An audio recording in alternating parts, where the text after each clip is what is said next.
अस्सलाम वालेकुम दोस्तों, पंजाबी की एक मशहूर कहावत है कि वेले दी नमाज ते कवेले दी टकरा। पाकिस्तान और भारत की 4 रोजा जंग को तकरीबन 2 माह होने को है। पाकिस्तानी फजाइया ने अपनी पेशेवराना सलाहियत को बरूए कार लाते हुए जिस तरह भारत के 4 राफाल समेत 8 जहाज गिराए थे। पहले 3 की इतला थी, लेकिन अब एक बैनुल अक़वामी डिफेंस एक्सपर्ट ये दावा कर रहा है कि पाकिस्तान ने 10 मई को भी भारत का एक राफाल गिराया था, जिसमें एक पायलट को पैराशूट के जरिए जमीन पर उतरते हुए भी देखा गया था और मुबैना तौर पर वो खातून पायलट शिवांगी सिंह ही हो सकती है। अब पूरी दुनिया में डिफेंस एक्सपर्ट इस केस को स्टडी कर रहे हैं कि आखिर पाकिस्तान ने ये सब कुछ किया कैसे। तबाहशुदा राफाल तैयारों का मलबा भी अब सामने आ चुका है, लेकिन पाकिस्तानी फजाइया ने इंडियन फजाइया की तशरीह पे जो छितर मारे हैं, इस बारे में दुनिया को कुछ समझ नहीं आ रही। क्योंकि इनकी अपनी अवाम इन पे अब थू थू कर रही है, इसलिए गोदी मीडिया के टट्टू अपनी नालायकी को छुपाने के लिए नित नए झूठ लेकर सामने आ रहे हैं। कोई कहता है कि नहीं जी, पाकिस्तान ने भारत के राफाल तैयारों को निशाने पर लिया था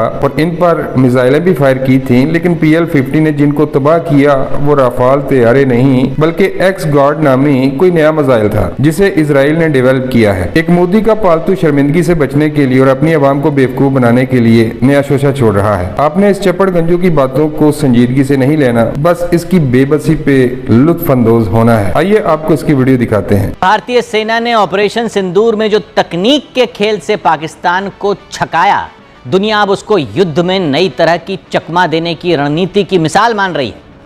अमेरिका के मिलिट्री एक्सपर्ट रायन बॉडनहाइमर ने ऑपरेशन सिंदूर में जो हुआ उसको स्टडी करने के बाद कहा है कि भारत की एयरफोर्स ने जो पाकिस्तान के एयर डिफेंस सिस्टम को चकमा दिया, उसकी मिसाइलों को छकाया, वैसा पहले कभी किसी ने नहीं किया। रायन खुद F-16 जैसे फाइटर जेट के पायलट रह चुके हैं। वो अच्छी तरह पूरा डेटा देखकर वो सब स्टडी करके बोल रहे हैं जो जानकारियां मिलिट्री एक्सपर्ट समझते हैं। वो कह रहे हैं कि भारत की वायुसेना जो कि फाइटर प्लेन जो इतनी आसानी से पाकिस्तान के सैन्य अड्डों को टारगेट कर पाए, वो इसलिए हो पाया क्योंकि भारत ने पाकिस्तान की मिसाइलों को ही मिसगाइड कर दिया था। पाकिस्तान के एयर डिफेंस सिस्टम को कैसे पता नहीं चला कि भारत की तरफ से फाइटर जेट आ रहे हैं? उसके अपने रेडार कैसे नहीं पकड़ पाए सामने से आते हवाई जहाज को? ऐसा क्या खेल किया इंडियन एयरफोर्स ने जिसको एक्सपर्ट कह रहे हैं कि पहले कभी नहीं हुआ? पाकिस्तान की तरफ से मिसाइल फायर तो होती थी, लेकिन टारगेट को लगती नहीं थी। ऐसा कैसे हो रहा था? यह दुनिया भर में स्टडी किया जा रहा है। पाकिस्तान के एयर डिफेंस सिस्टम में चीन के दिए हुए J-10C रडार हैं और चीन की ही दी हुई PL-15E मिसाइलें हैं, और चीन इन्हें काफ़ी एडवांस्ड बताता है। अब एक्सपर्ट बता रहे हैं कि J-10C रडार ने पकड़ तो लिया था कि भारत के फाइटर प्लेन आ रहे हैं, और PL-15E मिसाइलों में टारगेट लॉक भी हो गए थे। यानी मिसाइल के कंप्यूटर में टारगेट फिक्स हो गया था कि ये प्लेन आ रहा है, इस पर जाकर फटना है, और मिसाइलें दाग दी गई थी। वीडियो गेम की तरह ये पाकिस्तान की सेना को दिख भी रहा था कि उनकी मिसाइलें टारगेट की तरफ बढ़ी। तो फिर क्या हुआ? क्या भारत के फाइटर जेट ने आसमान में करतब दिखा दिया और आती हुई मिसाइल को डॉज कर दिया? नहीं, मिसाइल पर टारगेट लॉक था और मिसाइल टारगेट पर गई और टारगेट से टकराई और मिसाइल फटी भी टारगेट पर। हो सकता है पाकिस्तानियों ने जश्न भी मना लिया हो कि वाह क्या निशाना लगाया है, लेकिन भारत के फाइटर प्लेन को कुछ हुआ ही नहीं। तो मिसाइल कहां गई? मिसाइल को क्या लगा कि उसने क्या मार दिया? भारत के फाइटर जेट पाकिस्तान के सैन्य अड्डों को कैसे तबाह करके आए, जबकि पाकिस्तान को लगता रहा कि उसके रेडार तो उनको पकड़ कर उन पर मिसाइलें भेज रहे हैं और मिसाइलें टारगेट को लग भी रही थी। यही था असली खेल जिसने पाकिस्तान की सेना को छका कर रख दिया था। वही बता रहे हैं अब एक्सपर्ट कि भारत ने पहली बार AI तकनीक से पाकिस्तान के डिफेंस सिस्टमों को ऐसा चकमा दिया जैसा पहले कभी नहीं दिया गया था युद्ध में। तो क्या है ये तकनीक? इसे कहते हैं EW यानी इलेक्ट्रॉनिक वॉरफेयर, और इसमें भारत ने जिस खास उपकरण का इस्तेमाल किया वो है एक्स गार्ड दुश्मन के रेडार और मिसाइलों को चकमा देने के लिए ही बना है। ये AI यानी आर्टिफिशियल इंटेलिजेंस से ऐसे इलेक्ट्रॉनिक सिग्नल निकालता है जो दुश्मन के रेडार को पकड़ लेते, दुश्मन के रेडार उसको पकड़ लेते हैं और ये समझकर पकड़ लेते हैं कि ये फाइटर जेट का सिग्नल है, और उस पर डिफेंस सिस्टम फायर कर देता है फिर मिसाइल, और मिसाइल जाकर लगती है एक्स गार्ड को, ये समझकर कि फाइटर प्लेन को लगी, लेकिन वो तो सिर्फ प्लेन का सिग्नल निकाल रहा होता है और मिसाइल वेस्ट हो जाती है। तो ये कैसे काम करता है ये समझिए।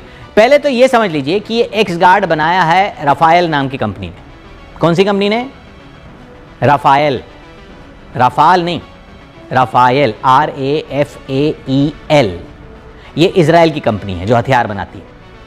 और राफाल यानी RAFALE वो फ्रांस की कंपनी है जिसके फाइटर जेट लिए हैं भारत ने। दोनों अलग अलग हैं। लोग राफाल प्लेन को राफाएल भी बोलते रहते हैं कंफ्यूजन में। तो ये जो एक्सगार्ड है ये बनाया है इजराइल की कंपनी राफाएल ने। ये निकालता है सिग्नल बिल्कुल वैसे जैसे फाइटर जेट के सिग्नल होते हैं और रेडार को धोखा हो जाता है कि ये फाइटर जेट है।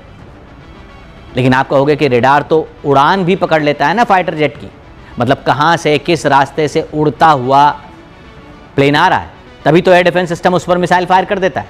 तो ये एक्सगार्ड उड़ता हुआ आता है क्या?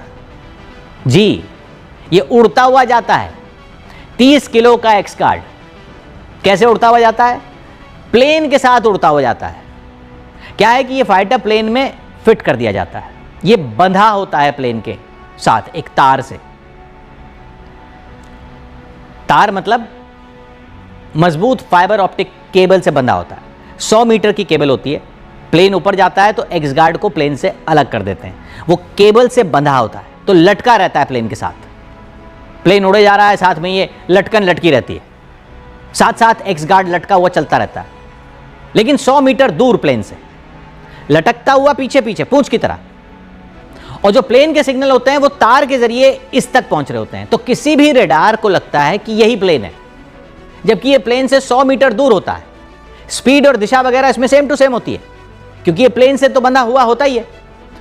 तो ये आर्टिफिशियल इंटेलिजेंस से ऐसा भ्रमजाल बनाता है कि एयर डिफेंस सिस्टम के रेडार को लगता है कि यही प्लेन है। और डिफेंस सिस्टम जब मिसाइल के लिए टारगेट लॉक करता है यह सोचकर कि मिसाइल फाइटर प्लेन पर जा रही है, वो टारगेट लॉक हो जाता है इस 30 किलो के झुंझुने का जो साथ साथ लटका होता है प्लेन के। इस लटकन पर जाकर मिसाइल फट जाती है और दुश्मन को लगता है कि उसने मिसाइल प्लेन पर मार दी, जबकि प्लेन तो उससे 100 मीटर दूर होता है और वो आराम से आकर हमला कर देता है। और एयर डिफेंस सिस्टम चलाने वालों का दिमाग चकरा जाता है कि ये क्या हुआ भाई, हमने तो मिसाइल मारी थी इसी प्लेन पर, स्क्रीन पर दिख रहा था मिसाइल टारगेट पर लग भी गई, तो ये प्लेन कहां से आकर हमला कर गया। यही हुआ ऑपरेशन सिंदूर में। पाकिस्तान देखता रह गया और भारत के फाइटर जेट और उसके मिसाइल सिस्टमों और रेडार को चकमा देकर उसके एयर बेस ही तबाह करके आ गए। उसको समझ ही नहीं आया। वो इन 30-30 किलो के लटकन झुंझुनों पर अपनी मिसाइलें मारकर खुश होता रहा और यहां खेल हो गया। ऐसा खेल हो गया जो पहले कभी किसी सेना ने किया ही नहीं था।